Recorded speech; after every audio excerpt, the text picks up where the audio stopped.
Today we're going to talk about the oat Quph.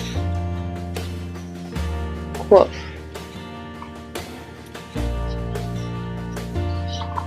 Or some people also call it the pictograph. I like oat.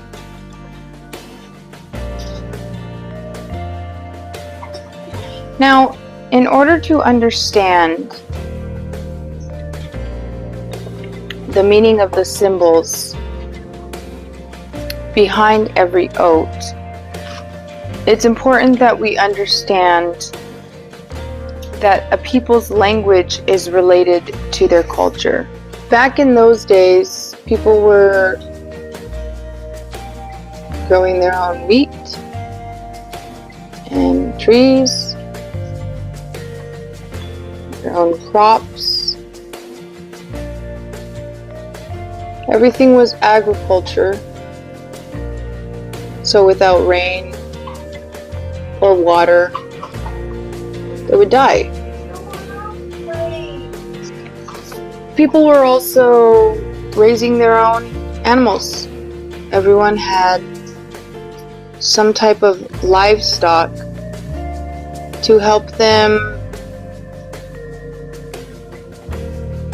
maybe pull a plow or compost their food, or they raised their own meat, set up their huts, their tents, their dwelling places.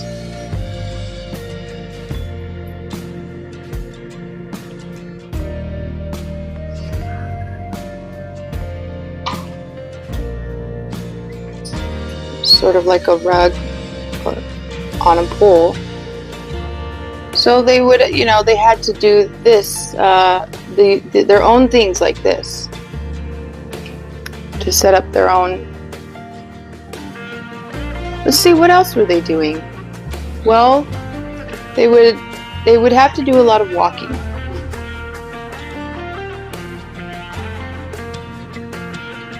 They did a lot of walking. Some feet. It's also where we get the letter gam, meaning foot, or meaning to walk or to gather. See how it looks like a gam? Oops, messed up there.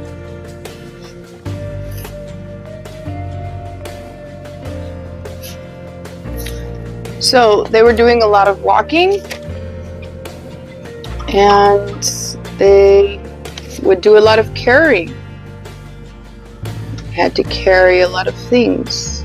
Some of the women would carry baskets on their heads.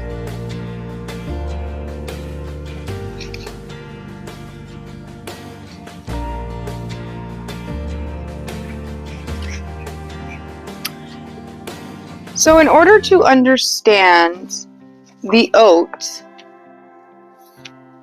the pictograph, we have to understand the different things that the people at the time were doing. The way they created these oats was all relative to what they were doing. A people's language is very related to their culture. Without an understanding of the Hebrew culture, we cannot fully understand their language. To cross this cultural bridge, we need to understand the ancient Hebrew culture, lifestyle, and language. Greek thought views the world through the mind, which is abstract thought. Ancient Hebrew thought views the world through the senses, concrete thought. Concrete thought is the expression of concepts and ideas in ways that can be seen, touched, smelled, tasted, and or heard. All five of the senses are used when speaking, hearing, writing, and reading the Hebrew language. Greek thought describes objects in relation to its appearance.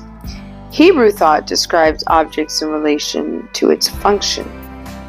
A Greek description of a common pencil would be, it is yellow and about 8 inches long. A Hebrew description of the pencil would be related to its functions, such as, I write words with it. Notice that the Hebrew description uses the verb write, while the Greek description uses the adjectives yellow and long. The Hebrews are active people and their vocabulary reflects this lifestyle. The Greek culture recognizes words such as knee and gift as nouns, which by themselves impart no action. But in Hebrew, just as in most ancient languages, there is no distinction between nouns and verbs. All words are related to action. The Greek mind designates a knee and a gift as inanimate nouns, unrelated in meaning. The Hebrew mind sees the knee, which is berak or bet resh kaf, as the knee that bends, and a gift, which is beracha, which is bet resh kaf chet, as something that is brought with a bent knee. So when we read the ancient texts of the Hebrew, we must remember that the words used are related to the ancient Hebrew culture and thought. We need to suppress our Western Greek minds and leave them for reading the modern classics. I really like this oat. It's very significant and beautiful. If we look at it,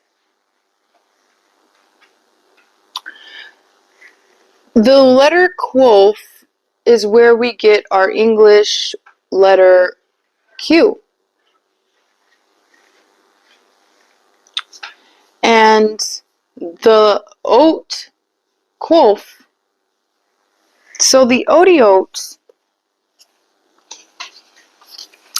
has what we call a parent root,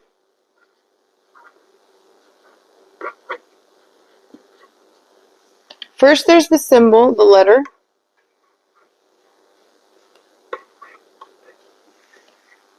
then there's the parent root,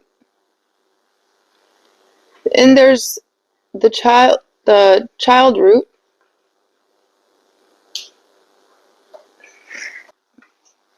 the letters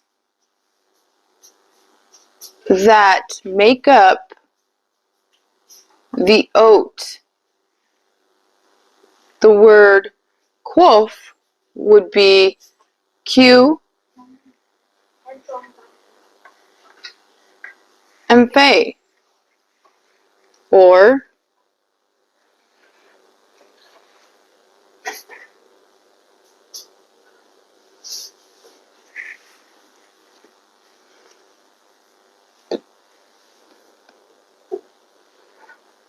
Q and Phe. And Phe is like an opening. It is like an opening, like a mouth. If we look at the face,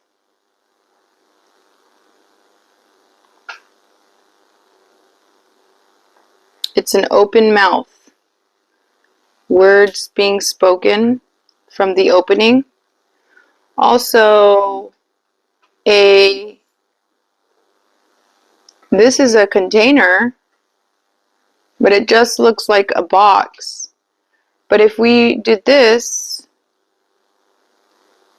now we have a cup with an opening that we can pour water into. Or maybe there's water in it and it's hot water.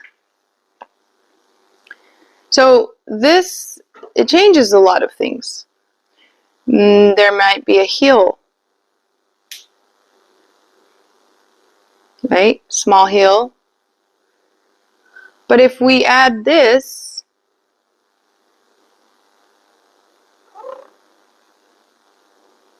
now it's a heel with a hole. And there's an opening. And maybe small animals live in it.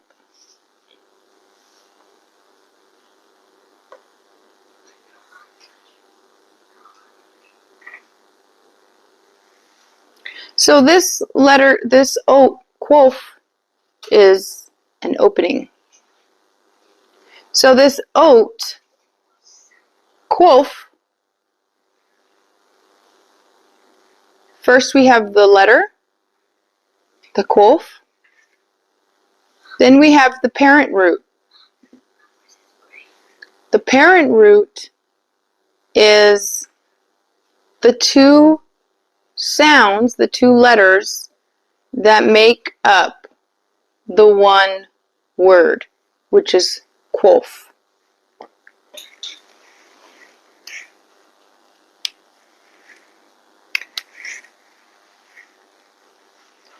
The child root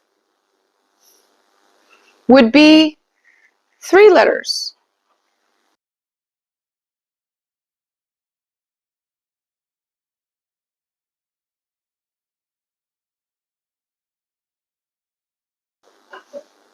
What? You smart.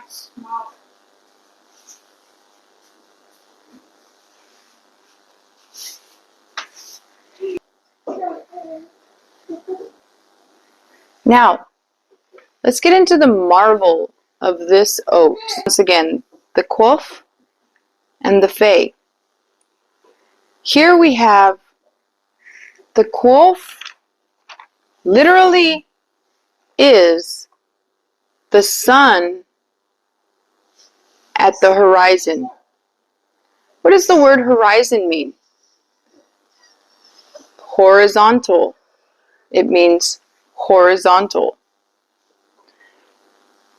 So the Hebrews were literally saying, when the sun is at the horizon.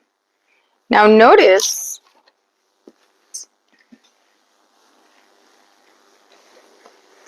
that they didn't make the horizon like that.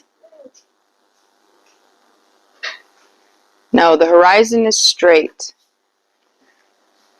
The horizon is straight. The horizon is straight. So this is what it means. The picture of the sun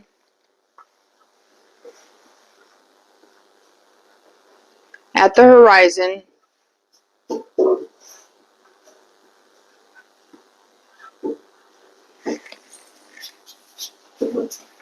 where all of the light is concentrated. Light is concentrated. What happens in the rising sun? We see the rays of light coming up over the horizon where all the light is concentrated.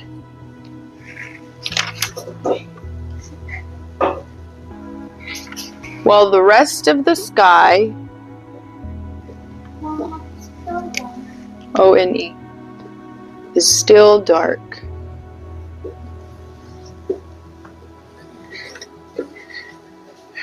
But here comes the sun, rising up at the horizon, which is flat, a straight line across.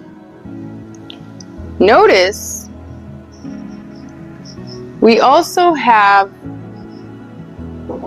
the Fe. The Fe. Quph. The Pe. Now what else are we seeing here?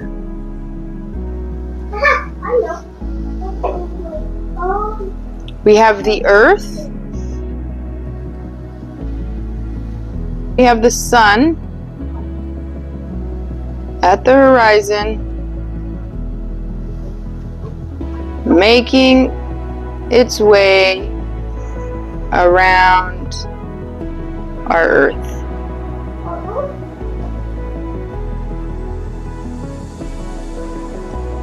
You have the Quph.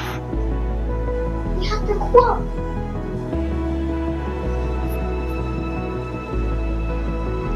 Let's put this all together.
The Shemaim are proclaiming the esteem of El, and the expanse is declaring the work of his hand.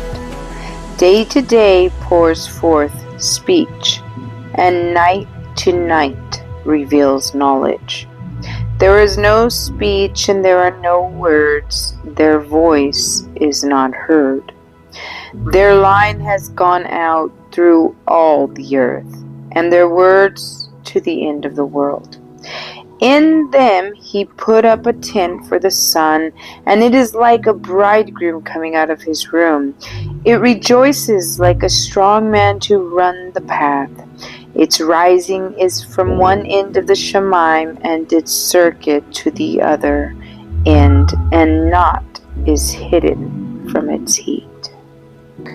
So from this scripture we can clearly see that the letter Quph is so representative of Tehillim 19, 1 through 6.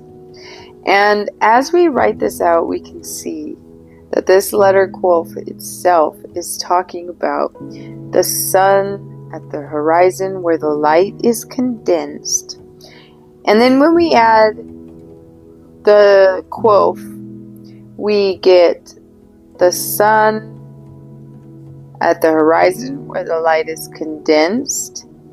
The sun speaks. The sun opens the day.